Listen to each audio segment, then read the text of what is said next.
இன்றைக்கி நம்ம பார்க்க போகிற பதிவு பார்த்திங்கன்னா, இளையராஜா மகள் பவதாரணிக்கு தனக்கு புற்றுநோயே இருப்பதே தெரியாமல் அவங்க இருந்திருக்காங்க. ஸ்டேஜ் 4 அந்த டைமில் தான் அவங்களுக்கு தெரிஞ்சிருக்கு. ஸ்டேஜ் 1ல் இருந்து தான் அவங்களுக்கு காப்பாற்றி இருந்திருக்கலாம். ஸ்டேஜ் 3 and 4ல் அவங்களுக்கு தெரிய வந்திருக்கு புற்றுநோய். அதை பற்றி தான் நம்ம முழுமையாக பார்க்க போகிறோம். வாங்க வீடியோக்குள்ளே போகலாம்.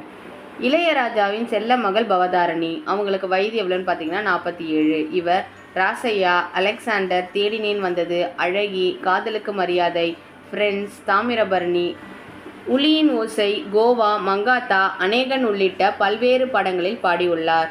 பவதாரணி மயில் போல பாடலுக்கு சிறந்த பின்னணி பாடகிக்கான தேசிய விருது பெற்றுள்ளார்.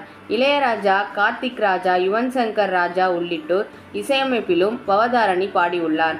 தமிழ் மட்டுமல்லாமல் இந்தி, தெலுங்கு, கன்னடா உள்ளிட்ட மொழிகளிலும் இசையமைத்துள்ளார். நீண்ட இடைவேளைக்கு பிறகு 3 திரைப்படங்களுக்கு